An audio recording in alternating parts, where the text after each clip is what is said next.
جو دل کو جگاتا ہے، روح کو زندہ کرتا ہے اور انسان کو اپنے رب کے قریب لے آتا ہے۔ یہ حقیقت دل کو جھنجھوڑ دیتی ہے کہ قرآن مجید صرف ایک کتاب نہیں بلکہ انسان کے ہر درد کی شفا ہے، چاہے وہ دل کا روگ ہو یا روح کی بے چینی یا جسم کی کمزوری یا ذہن کی تھکن، حسد، کینہ، بغض، منافقت اور ڈپریشن جیسے اندھیرے جب دل میں گھر کر لیتے ہیں تو یہی کلام انہیں روشنی میں بدل دیتا ہے، کیونکہ اللہ تبارک و تعالیٰ کا ذکر روح کی غذا ہے جو انسان کے اندر نئی زندگی اور طاقت بھر دیتا ہے۔ اور رب کریم اپنی نشانیوں کے ذریعے ہمیں سکھاتا ہے کہ شفا صرف الفاظ میں نہیں بلکہ اس کی پیدا کی ہوئی نعمتوں میں بھی چھپی ہے، جیسے وہ شہد کے بارے میں فرمایا کہ اس میں لوگوں کے لیے شفا ہے اور جو غور و فکر کرنے والوں کے لیے ایک بڑی نشانی ہے۔ یہ ہمیں یاد دلاتا ہے کہ انسان کی صحت میں اس کی خوراک بھی اہم کردار ادا کرتی ہے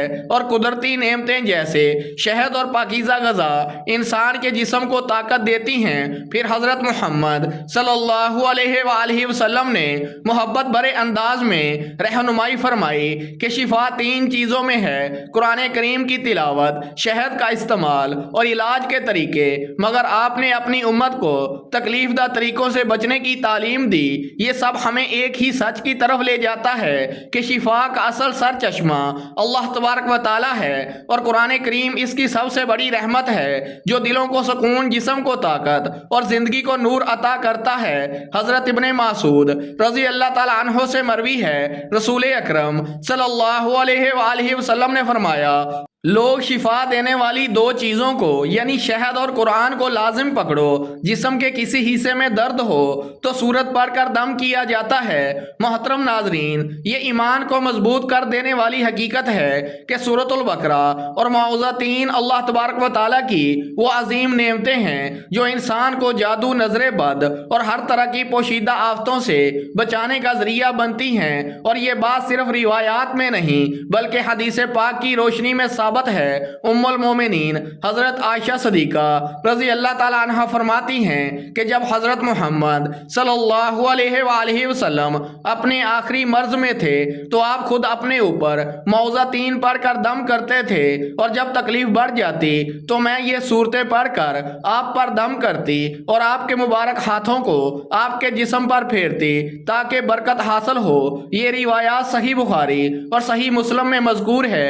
یہ حدیث ہمیں سکھاتی ہے کہ اللہ تبارک و تعالیٰ کے کلام میں کتنی تاثیر، کتنی رحمت اور کتنی حفاظت چھپی ہے کہ نبی کریم صلی اللہ علیہ وآلہ وسلم خود اس عمل کو اختیار فرماتے اور اپنی امت کو بھی اس نورانی تحفظ کی طرف رہنمائی دیتے ہیں۔ رسول اکرم صلی اللہ علیہ وآلہ وسلم نے ارشاد فرمایا، جو شخص صبح کے وقت 3 بار اعوذ باللہ السمیع العلیم من الشیطان الرجیم کہے اور سورہ حشر کی آخری 3 آیات پڑھے تو اللہ اس کے لیے 70,000 فرشتے مقرر کر دیتا ہے جو شام تک اس کے لیے دعائے رحمت اور مغفرت کرتے ہیں، اور اگر اس دن مرے تو شہید ہوگا اور شام کو پڑھے تو صبح تک یہی فضیلت ہے۔ فرمایا، فاتحہ ہر مرض کی دوا ہے۔ اس سورت کا ایک نام فاتحہ اور ایک نام سورۃ الشفا ہے، اس لیے کہ یہ ہر مرض کے لیے شفا ہے۔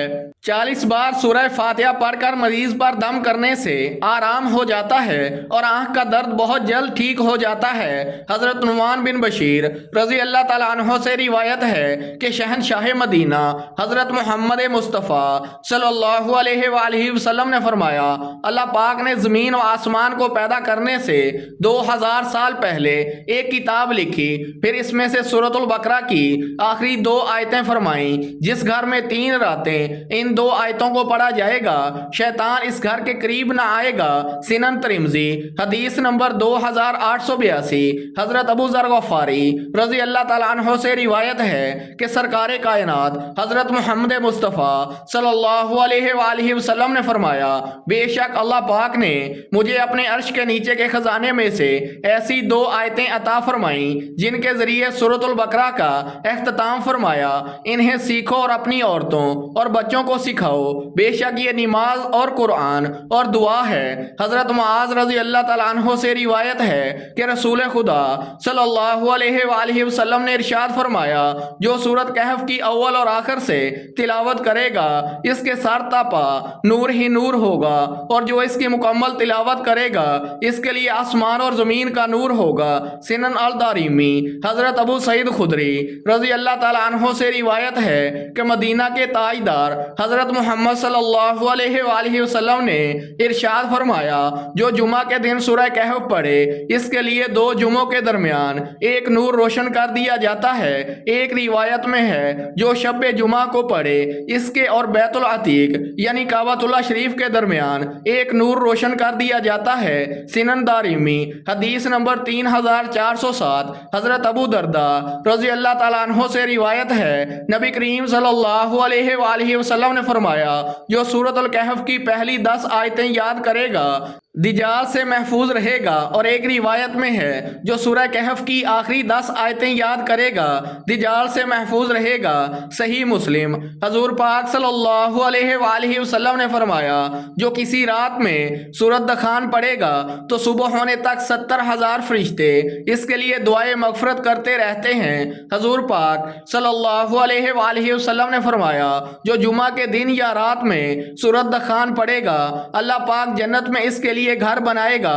حضرت انس رضی اللہ تعالیٰ عنہ سے روایت ہے کہ رسول خدا صلی اللہ علیہ وآلہ وسلم نے فرمایا سورۃ واقعہ توانگری یعنی خوشحالی کی صورت ہے، لہٰذا اسے پڑھو اور اولاد کو سکھاؤ۔ شعیب الایمان للبیہقی۔ حدیث نمبر 2463۔ حضرت معاویہ بن عیسیٰ رضی اللہ تعالیٰ عنہ سے روایت ہے کہ اللہ پاک کے پیارے نبی کریم صلی اللہ علیہ وآلہ وسلم نے فرمایا سورۃ یاسین قرآن پاک کا دل ہے، جو اسے اللہ پاک کی رضا اور آخرت کی بہتری کے لیے پڑھے گا اس کی مغفرت کر دی جائے گی۔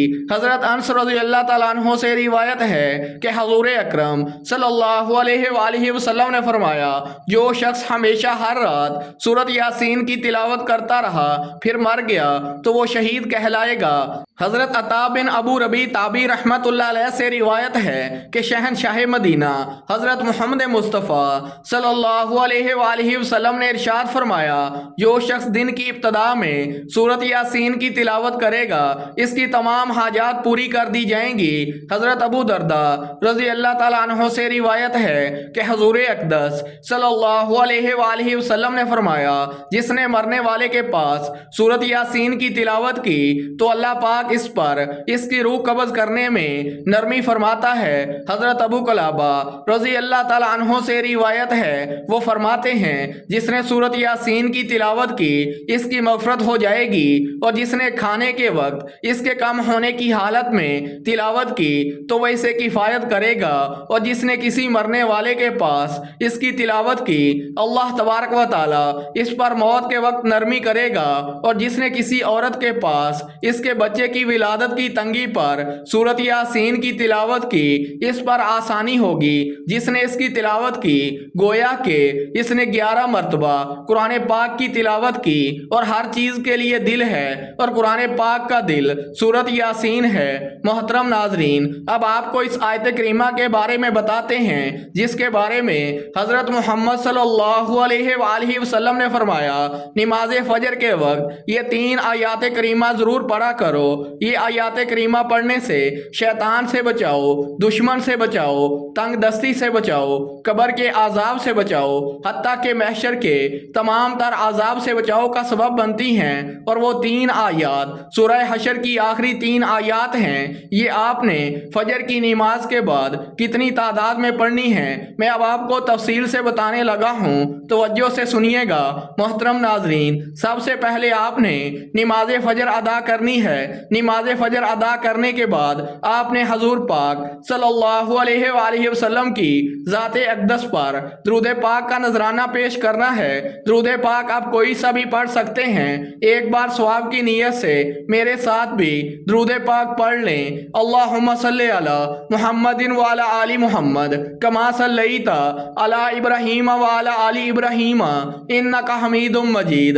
اللہم بارک علی محمد وعلی آل محمد کما بارکت علی ابراہیم وعلی آل ابراہیم انک حمید مجید۔ درود پاک پڑھنے کے بعد آپ نے سورہ حشر کی آخری 3 آیات 21 مرتبہ پڑھنی ہیں۔ بسم اللہ الرحمن الرحیم هو اللہ الذی لا الہ الا هو عالم الغیب والشہادۃ هو الرحمن الرحیم هو اللہ الذی لا الہ الا هو الملک القدوس السلام المؤمن المہیمن العزیز الجبار المتکبر سبحان اللہ عما یشرکون هو اللہ الخالق البارئ المصور له الاسماء الحسنى یسبح له ما فی السماوات والارض وهو عزیز الحکیم۔ اس کے بعد آپ نے ایک تسبیح استغفر اللہ ربی من کل ذنب واتوب علیہ پڑھنی ہے، اور 11 بار آپ نے معوذتین کی تلاوت کرنی ہے، کیونکہ سورہ فلق اور سورہ ناس شیطان سے بچاؤ، دشمن سے بچاؤ، تنگ دستی سے بچاؤ، قبر کے عذاب سے بچاؤ اور محشر کے تمام عذاب سے بچاؤ کا سبب بنتی ہیں۔ آخر میں پھر آپ نے درود پاک پڑھنا ہے جو شروع میں پڑھا تھا۔ یاد رکھیں فجر کا وقت اللہ تبارک و تعالیٰ کے قرب، رحمت اور حفاظت کا خاص لمحہ ہے۔ اس وقت کی جانے والی عبادت دل کو سکون، روح کو تازگی اور زندگی کو برکتوں سے بھر دیتی ہے۔ قرآن کریم کی تلاوت، ذکر الہی اور دعا انسان کو ہر قسم کے خوف، وسوسوں اور پریشانیوں سے نجات دلاتی ہے اور دل میں ایسا نور پیدا کرتی ہے جو پورے دن کو روشن کر دیتا ہے۔ اللہ تعالیٰ ہمیں بھی یہ توفیق عطا فرمائے کہ ہم فجر کی برکتوں کو سمجھیں، اس وقت کو غفلت میں نہ گنوائیں بلکہ اس کی قدر کریں، کیونکہ جو شخص اللہ تبارک و تعالیٰ کے اس مبارک وقت کو سنبھال لیتا ہے، اللہ تعالیٰ اس کی زندگی کے ہر لمحے کو سنوار دیتا ہے۔ اللہ تبارک و تعالیٰ ہمیں شیطان کے شر سے محفوظ رکھے، ہمیں ہر آزمائش میں ثابت قدم رکھے، ہماری تنگ دستی کو وسعت میں بدل دے اور ہمیں قبر و آخرت کی سختیوں سے محفوظ فرمائے۔ آخر میں اللہ تبارک و تعالیٰ سے دعا ہے، یا اللہ پاک ہمیں فجر کی نماز کی حقیقی قدر اور محبت عطا فرما، ہمیں ان لوگوں میں شامل فرما جو تیرے حکموں کو دل سے قبول کرتے اور وقت کی پابندی کے ساتھ عبادت کرتے ہیں۔ یا رب العالمین ہمیں شیطان کے وسوسوں، دنیا کے فتنوں اور ہر طرح کی برائیوں سے محفوظ رکھ، ہمارے دلوں کو ایمان کے نور سے بھر دے اور ہماری زندگیوں کو اپنی رحمت اور برکت سے روشن فرما۔ یا اللہ پاک ہمارے رزق میں وسعت عطا فرما، ہماری تنگ دستی کو خوشحالی میں بدل دے، ہمارے گناہوں کو معاف فرما اور ہمیں قبر کے عذاب اور آخرت کی سختیوں سے محفوظ رکھ۔ ہمیں ان لوگوں میں شامل فرما جن پر تیرا خاص کرم ہوتا ہے اور جن کے لیے تو جنت کے دروازے کھول دیتا ہے۔ یا رب العالمین ہماری اس دعا کو اپنی بارگاہ الہی میں قبول فرما، ہمیں اپنے قریب کر لے اور ہماری زندگی کا ہر لمحہ اپنی رضا کے مطابق بنا دے۔ آمین یا رب العالمین۔ محترم ناظرین، اگر ویڈیو اچھی لگی ہو تو ویڈیو کو لائک کریں، دوستوں میں شیئر کریں اور ہمارے چینل کو سبسکرائب کر دیں۔ محترم ناظرین، آخر میں آپ سے گزارش ہے کہ اپنے رزق میں برکت، وسعت اور کشادگی کے لیے اللہ تعالیٰ کے 99 ناموں میں سے کوئی ایک نام لکھ کر کامنٹ باکس میں لازمی شیئر کریں۔ اگلی ویڈیو تک کے لیے اجازت دیجیے۔ اللہ حافظ۔